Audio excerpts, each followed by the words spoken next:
All right. It was hard. That was Forever Young by Blackpink, if you're joining us this evening. I will say I've heard that Forever Young and that like synth melody a ton. Mhm.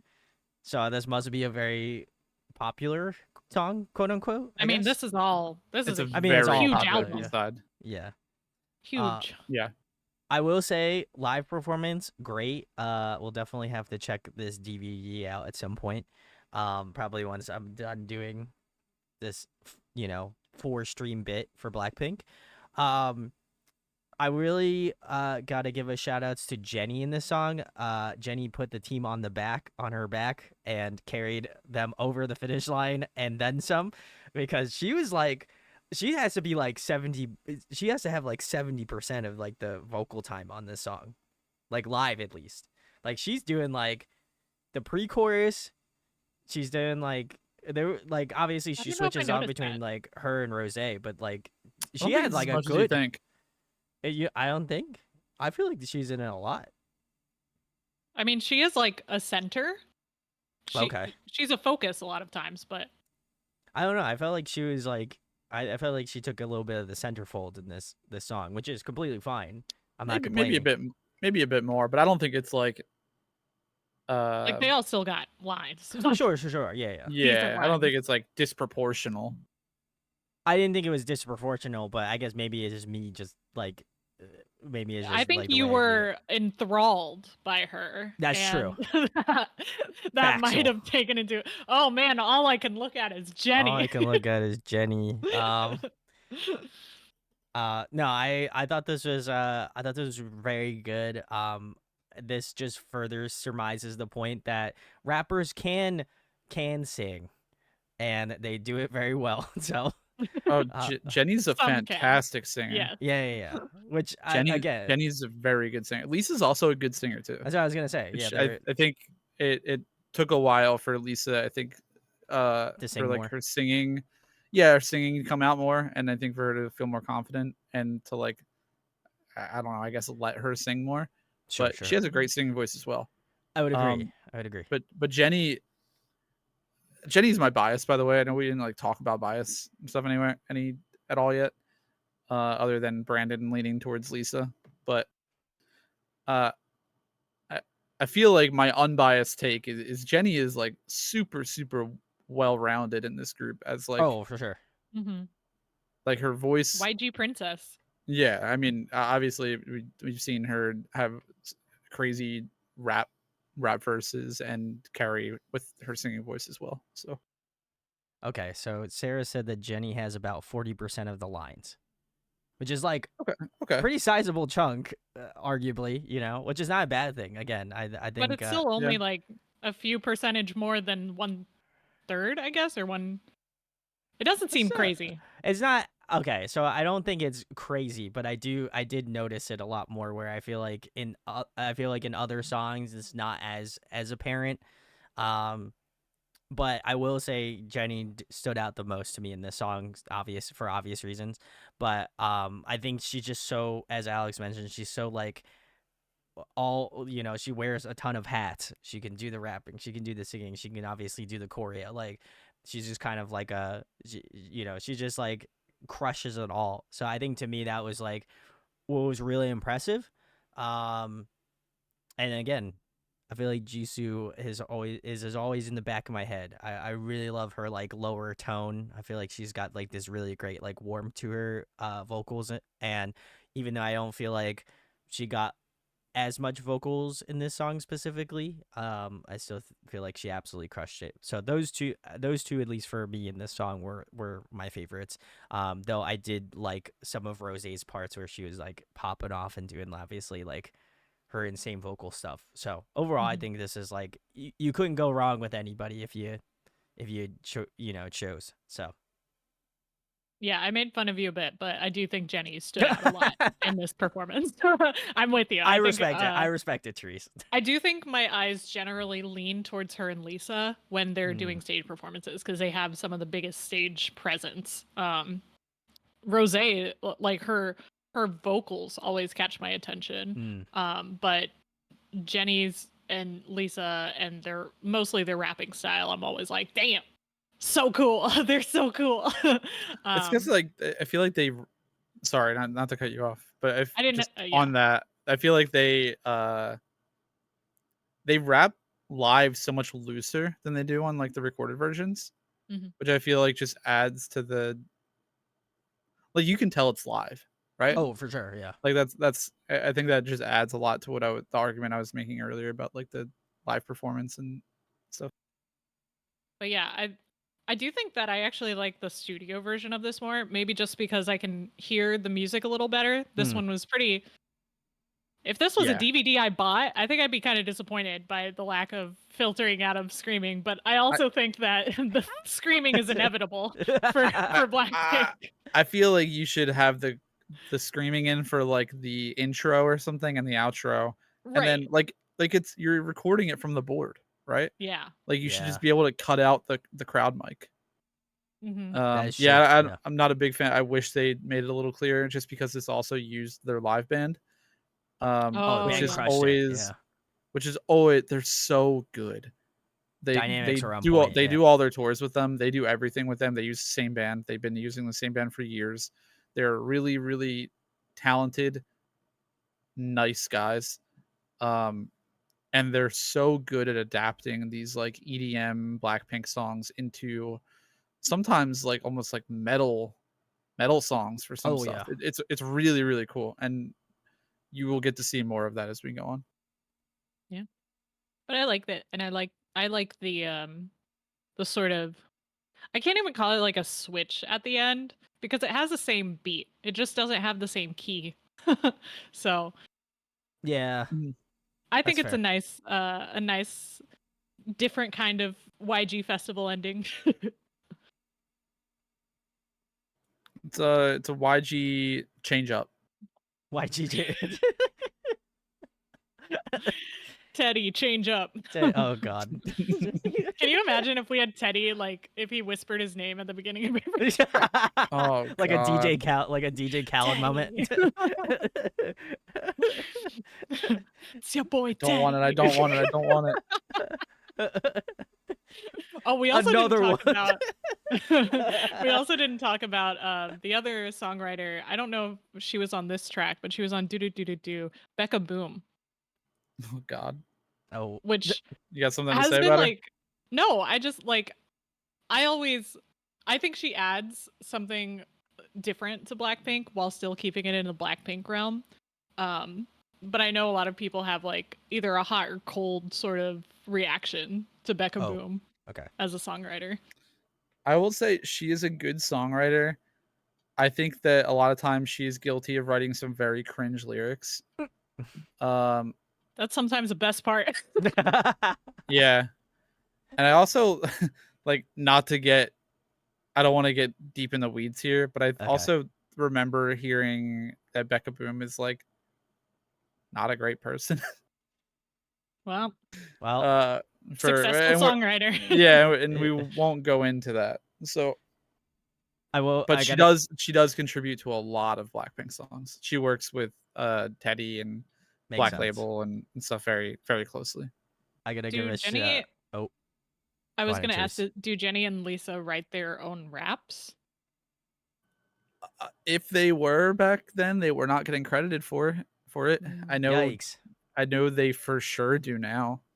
Okay, yeah, makes sense. But yeah, as far as I know, Blackpink members didn't have credits for a very long time. Big suck. I gotta give a shout out to Youthful's comment from a little while ago. They said, "Life's a bitch, but mine's a movie." I thought that line was. I thought I misheard it, and I was like, "Wait a second, that's actually what she said." I was like, "That's kind of hard." I respect that. All right, cool. Well, we're gonna keep it Ella Schmoove in here. Cool. Looks We're like... on to the last one of this mini album. Very nice, very nice. It's called Such a good Really. mini album. Okay, cool. Yep. Let's get And into this Really. is from the same Japanese concert we just watched See You Later from. Oh, okay. Let's go. If you really, really love me, 말해줘. 나 없인 하루도 버틸 수 없다고. Really, Yes, it is. 시작할 만큼 원한다고. Really, if you really, really want me, 말해줘. 넌 절대 잠시도 한눈 안 판다고. Really, 사는 남자와 다르다고. Really, 하늘의 별이라도 따주겠단 말해. 시간은 많지 않아 있을 때 잘해. 다른 여자 보길 돌같이 본다고 해. 때론 거짓말 같지 않은 거짓말을 난 원해. 별 볼일 없는 네 주위의 여자 그만 관리하고 싹 다 정리해 네 어장. 어차피 넌 내게 오게 돼 있으니까. But act like you know what. But act like you know what. Answer me calling me baby. Body been telling me take me. Voice have been saying to date me. Your lips should be saying the same thing. For real, what's the deal? Got a feeling you're feeling me. Hey, but I don't play with them fakes. Keep it real with me. If you really, really love me, 말해줘. 나 없인 하루도 버틸 This chorus is 수 so 없다고. good. Really, 시작할 만큼 원한다고. Really, if you really, really want me, 말해줘. 너 절대 잠시도 한눈 안 판다고. Really, 다른 남자와 다르다고. Really, 한 번 해주면 두 번 해줄게 뽀뽀. 그렇다고 함부로 들이대면 no no. 둘이 눈만 맞으면 하이호호. 외로워 던지는 나를 너를 위해 no more. 말해서 연락을 씹지 마 yeah. 이제 끝이란 내 말을 믿지 마 yeah. 그런 게 아니 쉽게 생각해 1, 2, 3 생각해봐 우리가 하나 되는 게 어떨지. When a romance like that old time. When it's slow dance when it's showtime. Just me and you, me and you. It's slow jam that we both like. That playlist my favorite, so play it. But baby, F a love song. I need you to say it, say it. If you really, really love me, 말해줘. 나 없인 하루도 버틸 수 없다고. Really,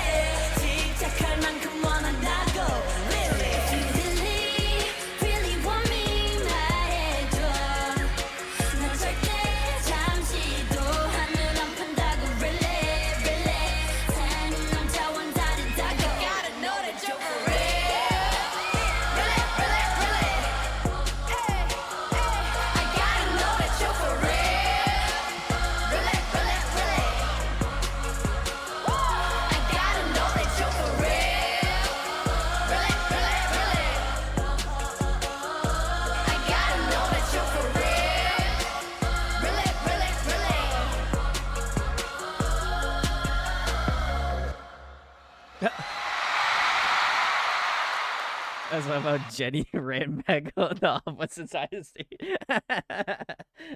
All right, cool. That was Blackpink. Really, if you're hanging out, very nice. I'm gonna continue the trend of me starting these off, I guess. Yep. This is fantastic. I really enjoyed this one a lot. I'm excited to listen to the studio version because I feel like this song specifically just feels like a live song. And I don't know if I'm going to be able to break that like mentality of like if I listen to the studio version, I'm just going to be thinking about this version cuz like I love like the interplay between all of them. Like the crowd engagement was great. Like they were just like shouting, they were like jumping around. Like I like how they're also like being each other's like hype woman, you know, like Mhm. there's like they're just like ad-libbing, throwing in extra stuff that I imagine I'd imagine that isn't in the studio version. If it is, that's even better. Oh, really? um Oh, really? Were oh those ad really? libs? Because it kind of sounded the same to me. Oh, okay. I was just Yeah, like for the most part, it's the same, other than like a couple members emphasizing or like back and forthing a couple lines. oh, okay, okay, It's pretty much bar for bar for bar. bar, the same okay. there. All right, well then I guess I'm gonna I probably will enjoy the song in the studio version as well. I really love the melody in this chorus. I think that chorus is definitely like the centerpiece of the song. It's probably gonna be something I'm gonna be humming along to for the rest of this evening, certainly.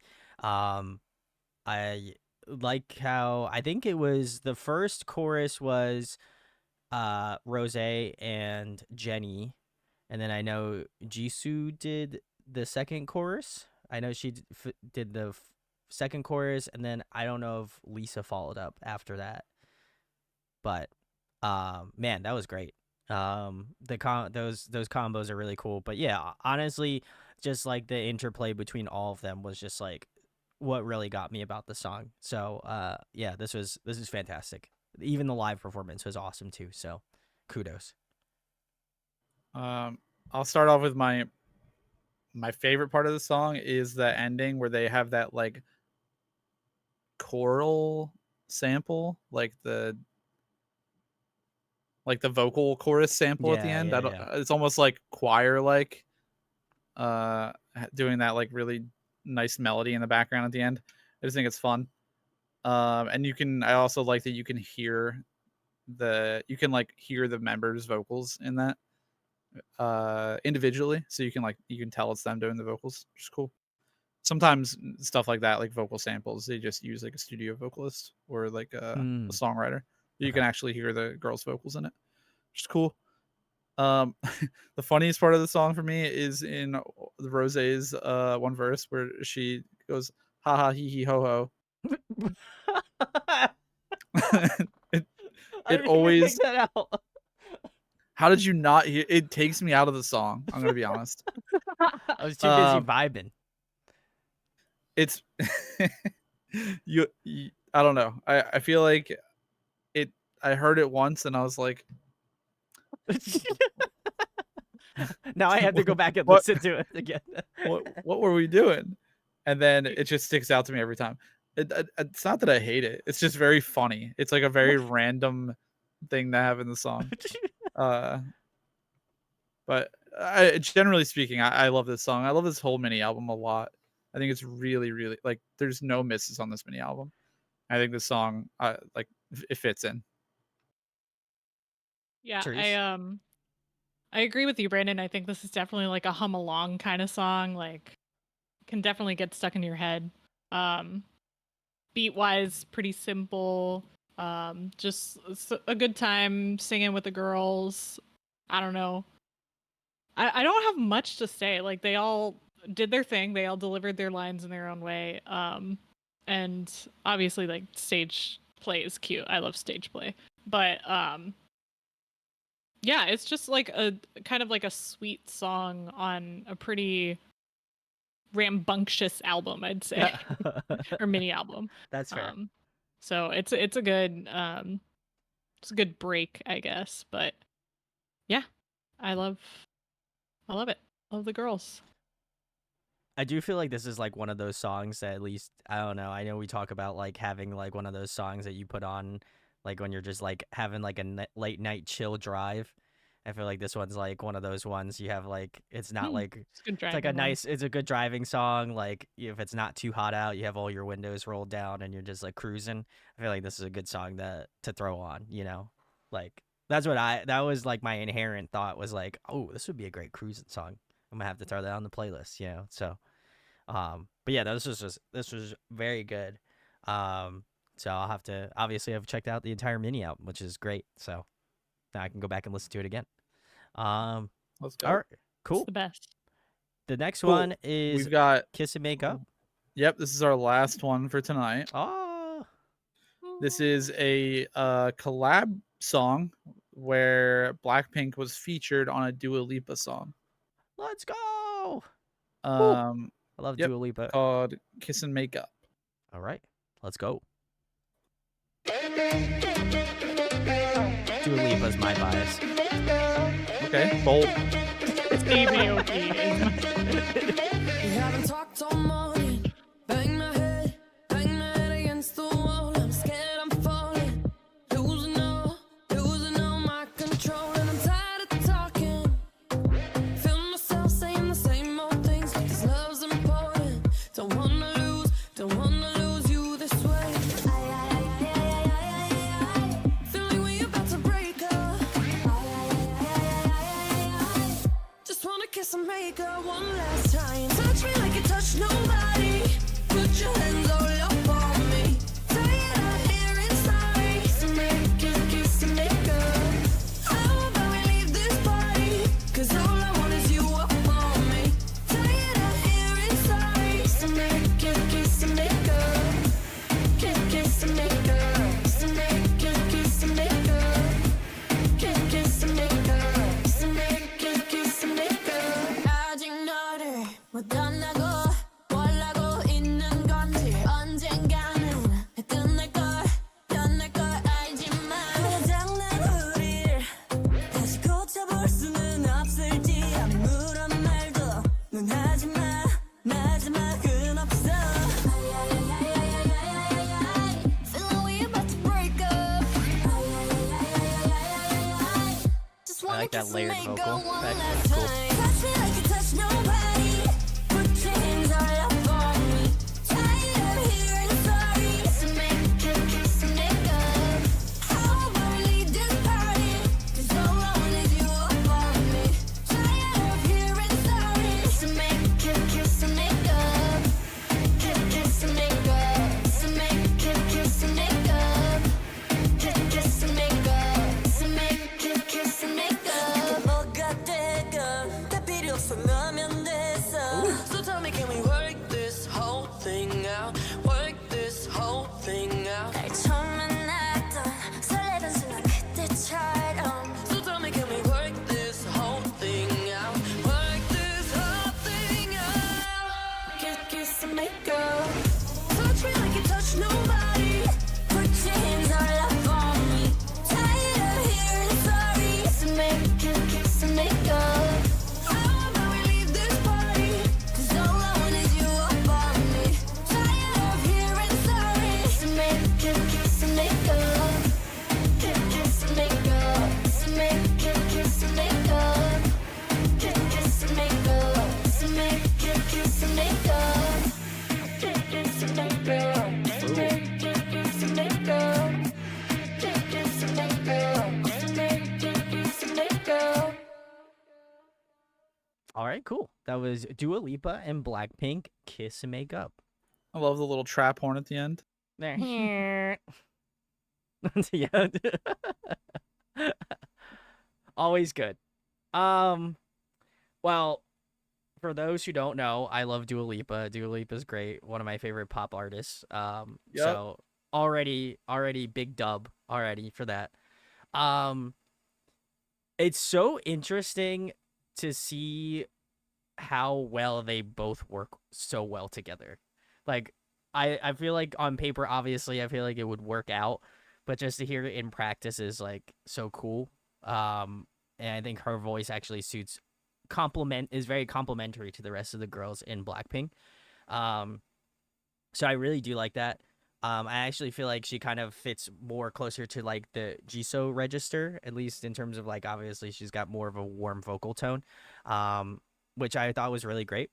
Um, I also like how they just kind of again, it didn't feel like when I think it's collab songs, I'm thinking of like, okay, cool, like they had one section of the song and it's just like, okay, this is Dua Lipa, right?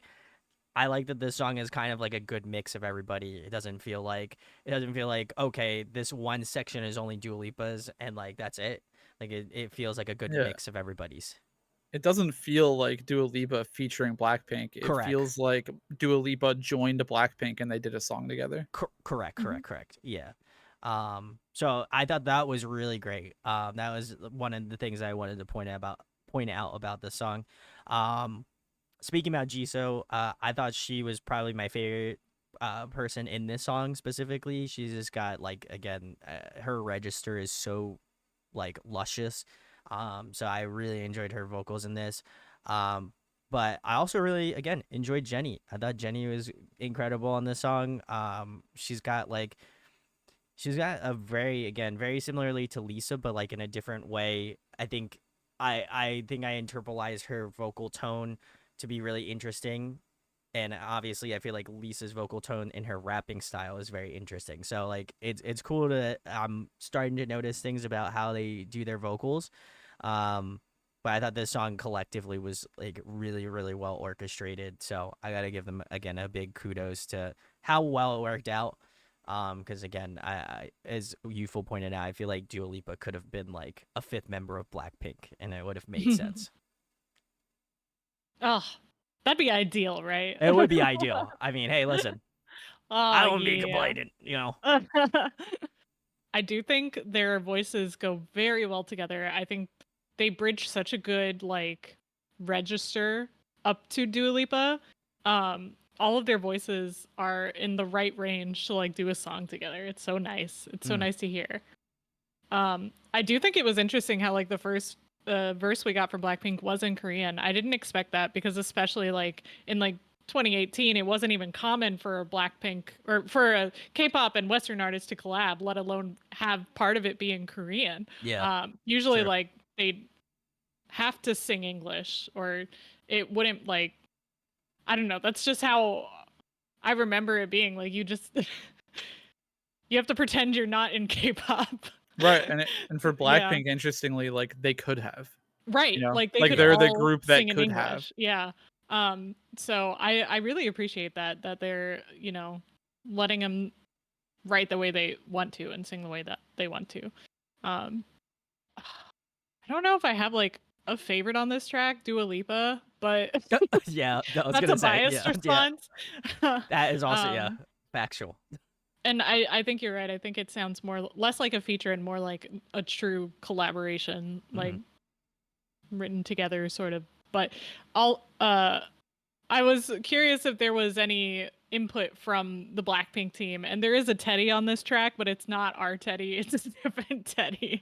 It's Teddy Parker. I don't know who that is, but not the same Teddy. Among Us, yeah. Not Teddy Park, but Teddy Parker. Yeah. I was wondering, like, Okay. maybe they just put the wrong name down or something. I don't know. I'm gonna trust that it wasn't a typo.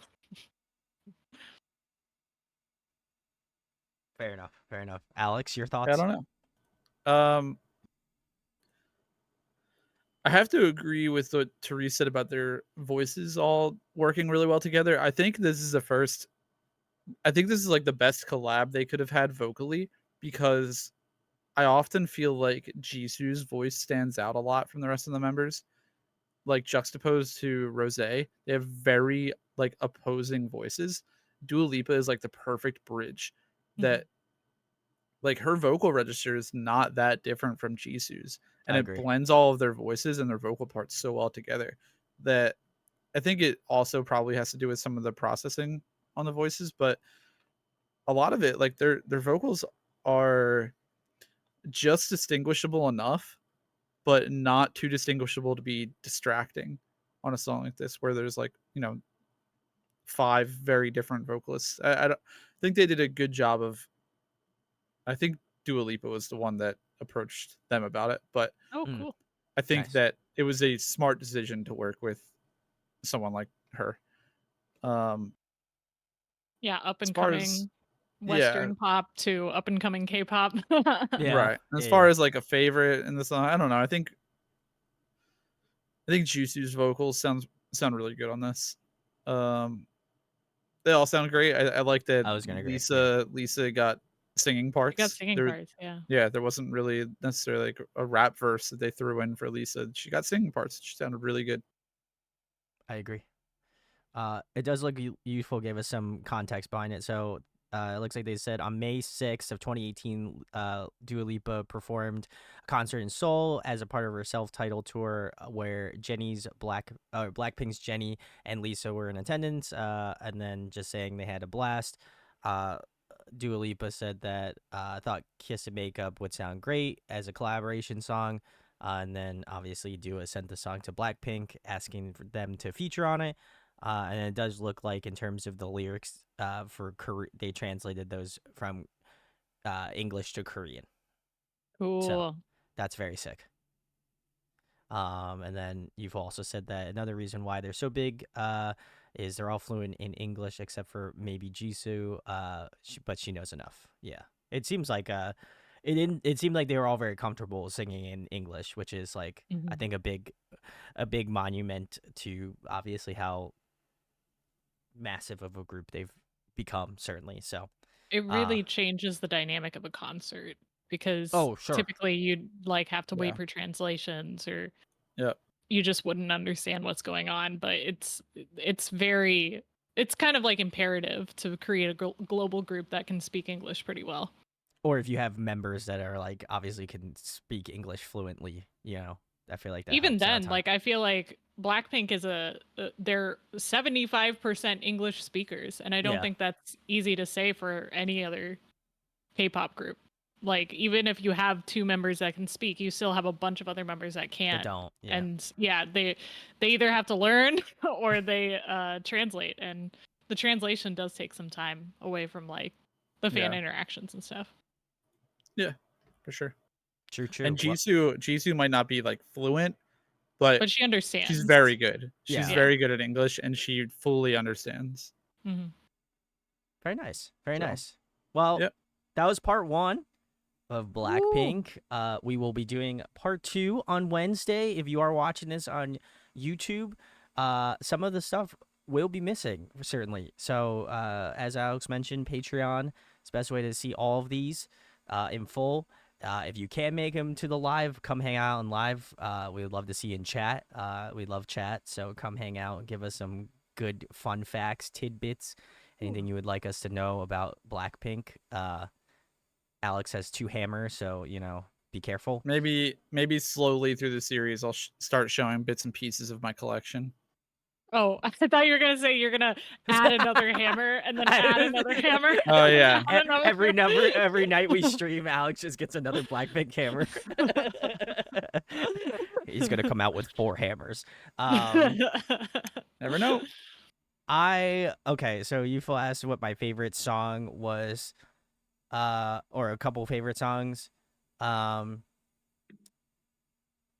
tough. I gotta say D4. It has to be on the list. There's no way.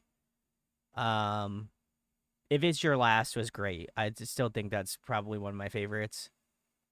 And I don't want to cop out and say Kiss and Makeup because I mean I know it's a collab song, but I will go with Really as the other Blackpink song.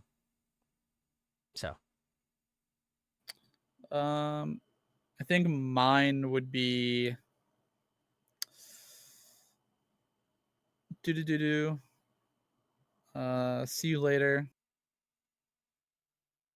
And then I don't know, it's tied between Playing with Fire and Forever Young. ooh, I feel like it depends on okay. my mood, but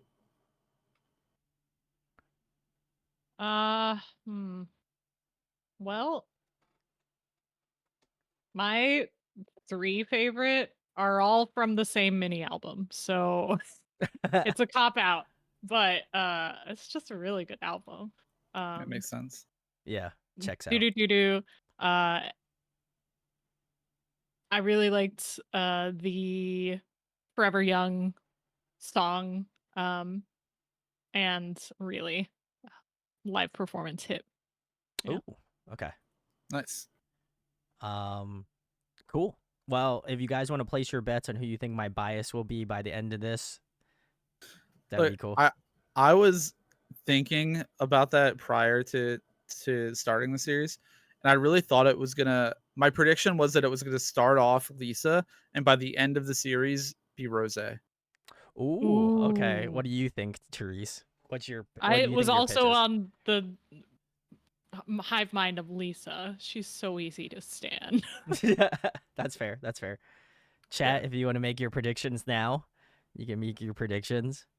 I think Would you're love gonna to end know. up with no bias. That's what you're gonna. I think I probably I think there's a good chance. Though there are some front runners though, I will say, in terms of like people that I like. I mean, do luckily agree with with you, a Phil. four member group, you can kind of just bias all of them. Yeah, Yeah. it's easy. You can fit them all in your hand. Yeah. yeah, I could just unlike Triple S, which I need a whole like Unlike Triple, backpack. you need like a Yeah, backpack. yeah. You need like a roadie case. I'd be like, oh god, oh my god. Yeah, I feel like no, I wouldn't even. I'd need more than 24 fingers. You fool. I would need like I need like a weight belt or something to be able to hold all of Triple S. That's why I also think Blackpink is so digestible and like easy to get into because there's four members and they're all Yeah. so different, like visually, sonically, personality wise. It's so easy to find someone that like Fits your what you're looking fits for. your mold or like Yeah. what you like, and it's so easy to like memorize who's who and like get to know them really Mm. quickly. Mhm. Because like Triple S, for example, 24 members. I'm never gonna be able to. I've listened to Triple S and I've watched some of their stuff. I don't know a single person's face or name in that group. A single one of them. I know that one of them is BB's sister, and that is my knowledge of the group. Wow, damn. Yeah. That's kind But of it's crazy. like it's so much that it's like I don't even want to try. That's fair. That's fair. Even for a group like Luna, like I really like Luna. But I have trouble. There's 12 of them, but if you didn't know. I have a lot of trouble with like matching up names and faces and like who's who and everything in Luna, just because it's so much to keep track of. Oh It's yeah. like it's tough if you're not like fully dedicated and focused on like one, two, three groups. Yeah. You know. That No. That's what I I've don't know. noticed is the most difficult is that like when we tackle a new group, I feel like my brain goes to like, ooh, piece of candy. I like this group. And then we're gonna move That's on kind to of the next group. the I'm like, piece the of addiction of candy. K-pop. And I'm Yeah. gonna keep moving on to the next one. And then when we get to K-pop Jeopardy, I'm gonna lose all of that knowledge. So there you go. It's all out the window. Suck it out. Anyway, thanks for hanging out. As I mentioned, stream is happening Wednesday of this week, and Yep. we're gonna be tackling part 2. We're doing Kill This Love. Don't know what to Hey. do. Dance practice. We're doing Let's go. Kick It Live. Hope Not. We're doing the D4 Encore remix. Oh! Let's go. How You Like That. Let's go. And a couple others. Very nice. Very nice. Well, very excited. Again, if you are watching this on YouTube, come hang out with us on Twitch. Give us a follow if you haven't. This is the best way to know when we go live. As you see in on the stream chat, we have a Discord. Come hang out. That's where you get to see what we're doing, all that stuff. So yeah, come hang out. Would love to see you. Chill with us, and yeah, if not, we'll see you Wednesday. And have a good time zone, y'all. We'll see you soon. Bye, everyone. Bye.